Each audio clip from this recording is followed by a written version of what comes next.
Okay ನಮಸ್ತೆ friends. ಇವತ್ತಿನ ಒಂದು ವಿಡಿಯೋದಲ್ಲಿ ಏನಂತಂದರೆ ಒಂದು ಹೀಟ್ ಟ್ರಾನ್ಸ್ಫರ್ ಅಂದರೆ ಶಾಖ ವರ್ಗಾವಣೆ ಅಂದರೆ ಏನು, ಅದು ಯಾವ ರೀತಿ ಒಂದು ನಮ್ಮದು ಬಾಯ್ಲರ್ ಸೆಕ್ಷನಲ್ಲಿ ಒಂದು ಪ್ರೆಷರ್ ಪಾರ್ಟ್ ಮೇಲೆ ವರ್ಕ್ ಆಗುತ್ತೆ, ಹೀಟ್ ಟ್ರಾನ್ಸ್ಫರ್ ಯಾವ ರೀತಿ ಒಂದು ಬಾಯ್ಲರ್ ಮೇಲೆ ಇಫೆಕ್ಟ್ ಆಗುತ್ತೆ ಅಂತಕ್ಕಂಥದ್ದನ್ನು ಈ ಒಂದು ವಿಡಿಯೋದಲ್ಲಿ ನೋಡೋಣ. ಸ್ವಲ್ಪ ಬಂದಿವಲ್ಲಿ. ಸೊ ಇಲ್ಲಿ ಏನು ನೋಡ್ತಿದ್ದೀರಲ್ಲ, ಇದು ಬಂದುಬಿಟ್ಟು ಏನಂತಂದರೆ ನಮ್ಗೆ ಏನು ಕಾಣಿಸ್ತಾ ಇದೆಯಲ್ಲ ಒಳಗಡೆ. ಸೊ ಇದೇನಂದರೆ ನಮ್ಮದು ಸ್ಪೆಂಟ್ ವಾಶ್ ಅಂದರೆ ಸ್ಪೆಂಟ್ ವಾಶ್ ಆಪ್ರೇಟೆಡ್ ಬಾಯ್ಲರ್. ಇದು ಸ್ಪೆಂಟ್ ವಾಶ್ ಪ್ಲಸ್ ಏನಪ್ಪ ಅಂತಂದರೆ ಬಗೆಸ್ ಎರಡೂ ಮಿಕ್ಸಿಂಗಲ್ಲಿ ನಾವು ತೊಗೊಂಡಿರ್ತೀವಿ 50-50 ರೇಷಿಯೋದಲ್ಲಿ.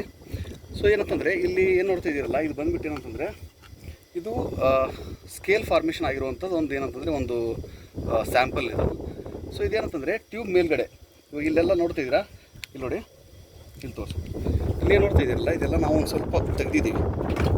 ಸೊ ಇದು ಬಂದು ಏನಂದರೆ ಒಂದು ಸ್ಕೇಲ್ ಫಾರ್ಮೇಷನ್ ಆಗಿರೋದು. ಸೊ ಇದೇನಂತಂದರೆ ಒಂದು ಟ್ಯೂಬ್ ಮೇಲೆ ನಮ್ಮದು ಏನು ಬಂದುಬಿಟ್ಟು ಎಕನಾಮೈಸರ್ ಟ್ಯೂಬ್ ಇದೆ, ಈ ಟ್ಯೂಬ್ ಮೇಲ್ಗಡೆ ಈ ಥರ ಸ್ಕೇಲ್ ಫಾರ್ಮೇಷನ್ ಆಗಿರುತ್ತೆ. ಸೊ ಅದನ್ನು ನಾವು ಇದನ್ನು ತೆಗೆದುಬಿಟ್ಟು ನಿಮಗೆ ಈ ಸ್ಯಾಂಪಲ್ನ ಇಲ್ಲಿ ತೋರಿಸ್ತಾ ಇದ್ದೀನಿ ನೋಡಿ. ಇದು ಆಲ್ಮೋಸ್ಟ್ ಏನಂದರೆ ಸ್ಕೇಲ್ ಏನಂತಂದರೆ ಒಂದು 10 to 12 mm ವರೆಗೆ ಏನಂತಂದರೆ ಸ್ಕೇಲ್ ಫಾರ್ಮೇಷನ್ ಆಗಿದೆ. ಸೊ ಈ ಸ್ಕೇಲ್ ಫಾರ್ಮೇಷನ್ ಆಗಿರೋದ್ರಿಂದ ಏನಾಗುತ್ತೆ ಅಂತಂದರೆ ನಮಗೆ ಫಸ್ಟಲ್ಲಿ ಇಲ್ಲೇನು ಬರ್ತಾ ಇರುತ್ತಲ್ಲ ಫ್ಲೂಯಿಡ್ಸ್ ಈ ಒಂದು ಏರಿಯಾದಲ್ಲಿ, ಇಲ್ಲಿ ತೋರಿಸಿ ನೋಡಿ, ಈ ಕಡೆಯೂ ಟ್ಯೂಬ್ ಇದೆ, ಆಮೇಲೆ ಈ ಕಡೆಯೂ ಟ್ಯೂಬ್ ಇದೆ. ಸೊ ಇಲ್ಲಿ ಮಧ್ಯದಲ್ಲಿ ನಮಗೆ ಫ್ಲೂಯಿಡ್ಸ್ ಏನು ಬರ್ತಾ ಇರುತ್ತಲ್ಲ ಆ ಕಡೆಯಿಂದ ಈ ಕಡೆ, ಅಂದರೆ ಹಾಟ್ ಝೋನಿಂದ ಕೋಲ್ಡ್ ಝೋನ್ವರೆಗೆ ಕಡೆಯಿಂದ ಏನು ನಮಗೆ ಒಂದು ಫ್ಲೂಯಿಡ್ಸ್ ಬರ್ತಾ ಇರುತ್ತಲ್ಲ, ಆ ಫ್ಲೂಯಿಡ್ಸ್ ಏನು ಮಾಡುತ್ತೆ ಅಂತಂದರೆ ಈ ಒಂದು ಟ್ಯೂಬ್ ಮೇಲೆ ಡೈರೆಕ್ಟಾಗಿ ಹಿಟ್ ಆಗುತ್ತೆ. ಸೊ ಹೀಟ್ ಆಗೋದು ಏನಾಗುತ್ತೆ ಅಂದರೆ ಇಲ್ಲಿ ಒಳಗಡೆ ಇರ್ತಕ್ಕಂತಹ ಒಂದು ವಾಟರ್ ಟೆಂಪ್ರೇಚರ್ ಏನಾಗುತ್ತೆ ಅಂದರೆ ರೈಸ್ ಆಗ್ತಾ ಹೋಗುತ್ತೆ. ಸೊ ರೈಸ್ ಆಗ್ತಾ ಹೋಗೋದ್ರಿಂದ ಏನಾಗುತ್ತೆ ಅಂತಂದರೆ ಈ ಒಂದು ಫ್ಲೂಯಿಡ್ಸಲ್ಲಿರ್ತಕ್ಕಂಥ ಟೆಂಪ್ರೇಚರು ಡ್ರಾಪ್ ಆಗ್ತಾ ಹೋಗುತ್ತೆ. ಅಂದರೆ ನಮಗೆ ಮುಂದೆ ಬೇಕಾಗಿರ್ತಕ್ಕಂತಹ ESPಗೆ ಅಂದರೆ ಎಲೆಕ್ಟ್ರೋಸ್ಟ್ಯಾಟಿಕ್ ಪ್ರೆಸಿಪಿಟರಿ ಬೇಕಾಗಿರ್ತಕ್ಕಂಥ ಒಂದು ರಿಕ್ವೈರ್ಡ್ ಟೆಂಪ್ರೇಚರ್ ಏನಂದರೆ ಅದು ಮೇಂಟೈನ್ ಆಗ್ತಾ ಹೋಗುತ್ತೆ.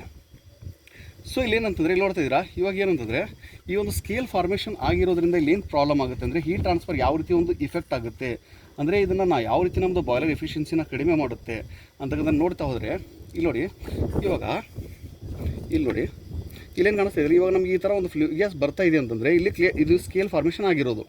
ಈ ಸ್ಕೇಲ್ ಫಾರ್ಮೇಷನ್ ಆಗಿರೋದ್ರಿಂದ ಏನಾಗುತ್ತೆ ಅಂದರೆ ಡೈರೆಕ್ಟಾಗಿ ನಮಗೇನಾಗುತ್ತೆ ಇಲ್ಲಿ ಈ ಒಂದು ಸ್ಕೇಲ್ ಮೇಲ್ಗಡೆ ನಮ್ಮದು ಫ್ಲೂಯಿಡ್ಸ್ ಬಂದು ಟಚ್ ಆಗುತ್ತೆ. ಸೊ ಅವಾಗೇನಾಗುತ್ತೆ ಈ ಒಂದು ಇದ್ರ ಮೇಲೆ ಬಂದಿರತಕ್ಕಂತಹ ಒಂದು ಫ್ಲೂಯಿಡ್ಸು ಈ ಒಂದು ಟ್ಯೂಬ್ಗೆ ಬಡಿಯೋದಿಲ್ಲ, ಅಲ್ಲಿ ಅಂದರೆ ಇದರಲ್ಲಿ ತಾಕೋದಿಲ್ಲ. ಸೊ ಏನಾಗುತ್ತೆ ಡೈರೆಕ್ಟ್ ಕಾಂಟ್ಯಾಕ್ಟ್ ಆಗೋದಿಲ್ಲ ಇಲ್ಲಿ. ಸೊ ಈ ಸ್ಕೇಲ್ ಫಾರ್ಮೇಷನ್ ಇರೋದ್ರಿಂದ ನಮಗೆ ಟ್ಯೂಬ್ ಸರ್ಫೇಸ್ಗೆ ಆಮೇಲೆ ಒಂದು ಫ್ಲೂಯಿಡ್ಸ್ಗೆ ಡೈರೆಕ್ಟ್ ಕಾಂಟ್ಯಾಕ್ಟ್ ಆಗೋದಿಲ್ಲ ಅಲ್ಲಿ. ಸೊ ಅದಾಗೋದ್ರಿಂದ ಏನಾಗಿಬಿಡುತ್ತೆ ಅಂತಂದರೆ ಇಲ್ಲಿರ್ತಕ್ಕಂತಹ ಒಂದು ಫ್ಲೂಯಿಡ್ಸ್ ಟೆಂಪ್ರೇಚರು ಅದು ತನ್ನ ಒಂದು ಏನಪ್ಪ ಅಂತಂದರೆ ಒಂದು ಟೆಂಪ್ರೇಚರನ್ನ ಕಳೆದುಕೊಳ್ಳದೆ ಮುಂದೆ ಏನಪ್ಪ ಅಂತಂದರೆ ESPಗೆ ಕೂಡ ಟ್ರಾನ್ಸ್ಫರ್ ಆಗುತ್ತೆ. ಸೊ ಇದನ್ನು ಬಂದುಬಿಟ್ಟು ಏನು ಮಾಡ್ತೀವಿ, ಇಲ್ಲಿ ಹೀಟ್ ಟ್ರಾನ್ಸ್ಫರ್ ಅಂತ ಕರಿತೀವಿ. ಇಲ್ಲಿ ಸರಿಯಾಗಿ ಹೀಟ್ ಟ್ರಾನ್ಸ್ಫರ್ ಇರೋದಿಲ್ಲ. ಅಂದರೆ ಏನಂತಂದರೆ ಅದಕ್ಕೆ ನಾವೇನು ಮಾಡ್ತೀವಿ, ಇದನ್ನು ಸೂಟ್ ಬ್ಲೋವಿಂಗು ಇಲ್ಲಪ್ಪ ಅಂತಂದರೆ ಒಂದು ಟಂಬ್ಲಿಂಗ್ ಹ್ಯಾಮರ್ ಸಿಸ್ಟಮ್ ಕೊಟ್ಟಿರ್ತಾರೆ. ಅದ್ರ ಮುಖಾಂತರ ಏನಂತಂದರೆ ನಾನು ಆಲ್ರೆಡಿ ಒಂದು ಟಂಬ್ಲಿಂಗ್ ಹ್ಯಾಮರ್ ಅಂದರೆ ಇದನ್ನು ಸಿಸ್ಟಮ್ ಯಾವ ರೀತಿ ವರ್ಕ್ ಆಗುತ್ತೆ ಅಂತ ನಾನು ಪ್ರಿವಿಯಸ್ ವಿಡಿಯೋದಲ್ಲಿ ಅದು ಯಾವ ರೀತಿ ವರ್ಕ್ ಆಗುತ್ತೆ ಅಂತ ನಿಮಗೆ ತೋರಿಸಿದ್ದೀನಿ ಆಲ್ರೆಡಿ. ಸೊ ಇದನ್ನು ಈ ಒಂದು ಸ್ಕೇಲು ಒಂದು ಕಳಚಿ ಬೀಳೋದಕ್ಕೆ ನಾವೇನು ಮಾಡ್ತೀವಿ, ಹೊರಗಡೆಯಿಂದ ಹ್ಯಾಮರಿಂಗ್ ಸಿಸ್ಟಮ್ ಇರುತ್ತೆ, ಟಂಬ್ಲಿಂಗ್ ಹ್ಯಾಮರ್ ಅಂತ ಕರಿತೀವಿ. ಅದನ್ನು ನಾವು ಉಪಯೋಗಿಸ್ಕೊಂಡು ಏನು ಮಾಡ್ತೀವಿ, ಈ ಸ್ಕೇಲನ್ನು ಮತ್ತು ಈ ಒಂದು ಹಾಪರಲ್ಲಿ ಈ ಥರ ಬೀಳೋ ಮಾಡಿಬಿಡ್ತೀವಿ.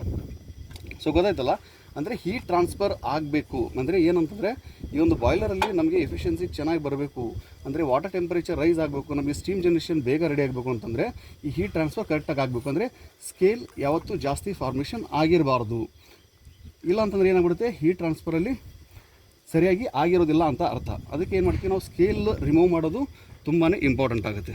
ಗೊತ್ತಾಯ್ತಲ್ಲ ಫ್ರೆಂಡ್ಸ್, ಯಾವ ರೀತಿ ಒಂದು ನಮ್ಮ ಈ ಒಂದು ಫ್ಲೂಯಿಡ್ಸ್ ಆಗಲಿ ಆಮೇಲೆ ಟ್ಯೂಬ್ ಆಗಲಿ ವಾಟರ್ ಟೆಂಪರೇಚರ್ ರೈಸ್ ಆಗೋದಾಗಲಿ ಯಾವ ರೀತಿ ಒಂದು ಈ ಹೀಟ್ ಟ್ರಾನ್ಸ್ಫರ್ ಅದರ ಮೇಲೆ ಇಫೆಕ್ಟ್ ಮಾಡುತ್ತೆ ಅಂತಕ್ಕಂಥದ್ದನ್ನು ಈ ವಿಡಿಯೋದಲ್ಲಿ ನಿಮಗೆ ಸರಿಯಾಗಿ ತಿಳಿಸ್ಕೊಟ್ಟಿದ್ದೀನಿ ಅಂತಕ್ಕಂಥ ಒಂದು ಮಾಹಿತಿಯನ್ನು ನಾನು ಇಲ್ಲಿ ಹೇಳೋಕ್ಕೆ ಇಷ್ಟಪಡ್ತೀನಿ. ಗೊತ್ತಾಯ್ತಲ್ಲ? Okay, thank you.